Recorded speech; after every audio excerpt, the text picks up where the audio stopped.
Hey guys, welcome back to the channel. So in today's video we are going to study about the concept of object oriented modeling and design.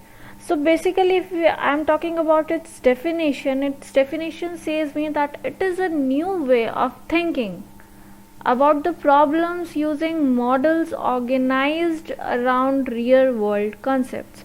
So the very first thing definition says that it is a new way of thinking, so which includes about the problem. So what is the problem? It is the problem statement which we are taking to develop our project or a software, all right, which is using a model. What kind of model it is using? Which is surrounded by a real world concept. Now how these real world concepts are coming in this, for before understanding how the real world concepts are coming, let's come to the term object. What is object? So when we are talking about object is a single entity which combines both data structure and a behavior in it, or I can say it serves the two purposes. As per the definitions, it serves the purposes, that is that they promote the understanding of the real world. Secondly, that it provides a practical basis for a computer implementation. Okay, so if I'm taking an example, student over here, I took an example student over here, which is my object, and a object consists of a state and a behavior. So what is a state of my student? It can be a studying, it can be a resting, it can be a sleeping, it can be, right? And what is the behavior? It could speak, it could write. So these are the behavior and the state of my object student. So now after the object there comes a term identity of the object. So now what identity is?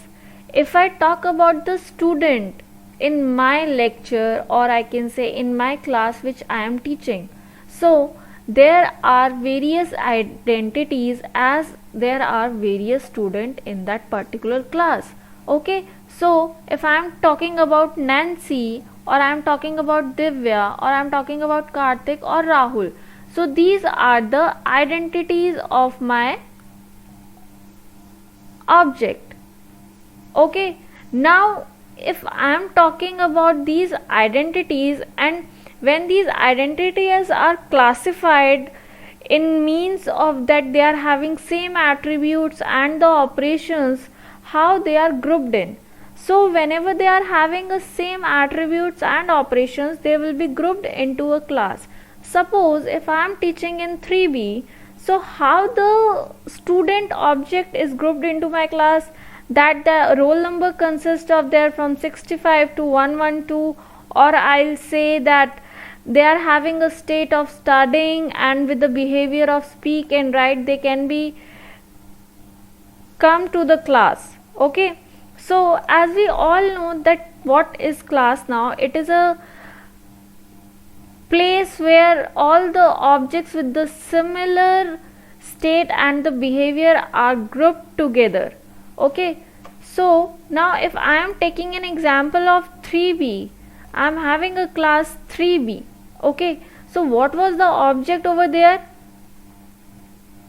Object was student with the state of studying and with the behavior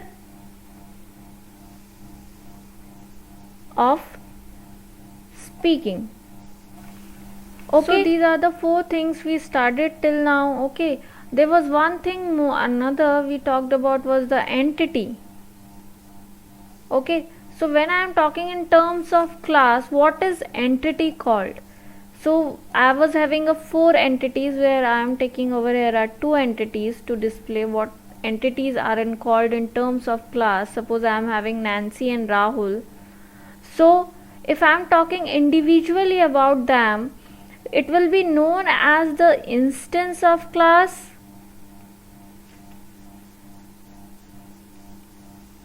or I can say it is known as the object instance.